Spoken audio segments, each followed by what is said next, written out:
Okay, welcome to the, summary video for the investigation on end behavior. Now, before we go any farther, you do not watch this video until after you've done the investigation. Watch after you do the investigation.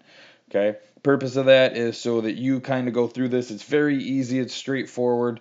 So, pause right there. If you haven't done that yet, go do the activity, do as much as you can, try to get through the end, and then hit play again on here. All right, I'm going to leave that. Now that that's said and done, we're going to start back up and talk about what you should have found. Real quickly, just to summarize, what should have happened here is that you're going to sketch. And hopefully I outlined this in class. I believe I will. Sketch means you don't need to worry about points or accuracy. We just want to see the general shape. Now, our goal for this activity is end behavior. So the only thing that we're really concerned about here is what's happening on the ends of the function. We know that it should end with two arrows going in some direction. That's all we're concerned about. We're not concerned about the middle. We'll actually do the middle tomorrow. We've already done a little bit of the middle with the intercept. So right now we're just focusing on what's going on left and right side after all the fun stuff in the middle takes place.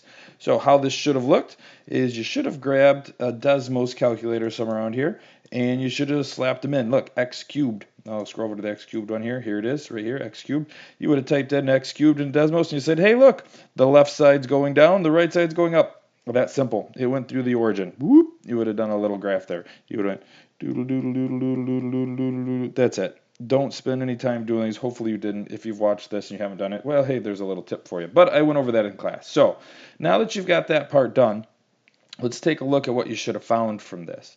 What you should find in this is that the end behavior has a pattern to it. Let's see if we can get to that pattern. You've already hopefully figured it out, so I won't spend too much time on it, but what you're going to find out is that if the leading degree, right, these are the degrees that we're looking at. If this leading degree is what we're looking at, if it's even, okay, and it's positive, meaning the value in, oops, we don't want that, we want the value in front, right? So these signs right here, there's a negative sign, this one doesn't have it, so it's positive. So if it's even and positive, both ends go up. So all we're concerned with this is that you have two arrows going up. They don't have to go sideways. You can quite literally do them both vertical. I really don't care. That just describes what's happening at the ends of the function. We're not concerned where the intercepts are. We're not concerned where the turning points are, and you'll find out more about that in a little bit. You're not concerned about that turning point or this turning point and that there's two zeros here. All you're concerned with is what is the arrows doing on the left side and the right side. So the pattern is, if it's even, they go the same direction. Same direction. That's what you should be getting from this, which is quite different from what you find if they're odd. If they're odd, they go opposite directions. Okay? Well, if it's positive, they both go up. I'm guessing you already know that, and if it's negative, it both goes down, because it's really easy to know that because we've done a lot with quadratics. But polynomials, all even degreed polynomials, not just squares, do that. So any even degree, 6, 102, 2,000,000, whatever the degree is, if it's even, they go the same direction. If it's negative, it goes down. If it's positive, it goes up. Odd ones are different. The way I like to think of those is if it's positive, it should be an increasing function from left to right. And I just drew an increasing line, right? So from left to right, I'm going up. Well, look at what the end behavior is doing on this particular odd function here. It's down on the left, it's up on the right. Overall, if I go from left to right, it's increasing. So positive ones are going to go up, start low and high, if you will. And then so you're going to start low and high. Again, I don't care if they're vertical or sideways like these are. Odd's going to do the opposite of that. It's going to start high on the left and end low, meaning it's a overall decreasing function. So negative down, positive up, that's pretty easy to remember. Again, those are all odd. If we made this 9, if we made it 13, if we made it 15, doesn't matter the degree, all of them are going to end in the same way. The middles may look a little different, but that's not what we're concerned with right now.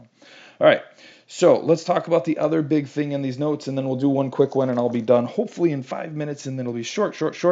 Okay, so they're going to ask you to do some stuff here, but first thing, we need to know end behavior, which we refer to as limit notation. You should be somewhat familiar with this. We've done it a little bit before, so it's not totally cryptic. It looks crazy, I know, if you haven't seen it or you don't remember. Let me walk you through what it really means and what you actually have to write and what is always the same. Okay, so here's what it means. This means x values. So as x values go to negative infinity, that means as it goes to the left, right? The function, that's what f of x stands for. So these are x values. As your x values go, right? This is your x-axis. So as you go from left to right, what's going on? As you go to the left is what it's saying. That's what that negative infinity says. What is the function doing? Is it going down? Is it going up? I know it's a really small drawing, but hopefully it gets the point across. The bottom one, guess what it says? As the x values go to positive infinity, so now we're talking about the right side. So this means right side. What's your function doing? Is it going up? These both say that it's positive. Well, we know that though, right? Even and positive both go up. So even and positive both go to positive infinity. Even and negative then both go to negative infinity. So you guessed it, if you haven't figured it out yet, this part all the way through here on both the left and right side when we're talking end behavior, if we're talking limit notation, is the part that stays the same. You can always memorize that if you want. I'll even write that down for you. Mem or eyes. A little smiley face because it's happiness when you memorize that. Memorize that part. The only part you're responsible for is that. Is it going up and up or down and down? And if it's odd, is it going down then up or up then down?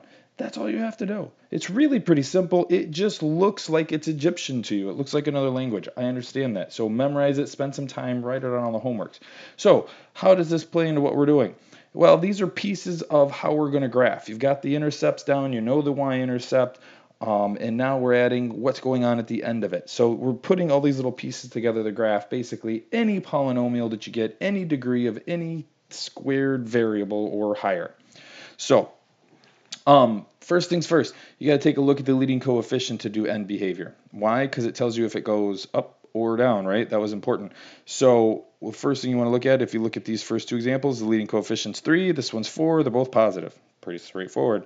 Now you're going to check the degree of it. This has a degree of 1, this has a degree of 3. These both happen to be odd. If they were a 2, like this one, we would write, let's actually do it.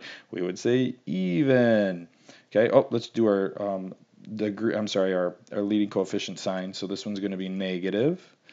All right, so now what's that mean about the end behavior? Well, you scroll back up here if you've forgotten, and you match to whatever one these are. So we're going to say odd and positive, they go down on the left, up on the right. Remember, it's positive and odd, so it should be increasing overall. And this one is odd and positive, so it should be increasing overall as well. All right, which brings us to the limit notation. Boo. Again, just copy this part down. Yay. This is just something that you pull from your notes until you have it memorized. That's it. On the test, I might not even make you know it completely. I'm not going to guarantee that, so don't bet on it. Memorize it, but chances are, or I don't say chances are, there's at least a chance that you might not have to know it. I'll give it to you on the test. So this part's all memorized. The only other part that we had to pay attention to, and we know what it means, this side up here, right, as x goes to infinity, positive, I wrote it reversed here, so this means as it goes to the right, what's happening? It goes, this is the right side, right? This is the left side, right? Right goes up, positive infinity. That's what you'd write. And this one says as x goes to negative infinity, so that means the left, the function goes to, on the left, here's the left, it goes to negative infinity. That's it.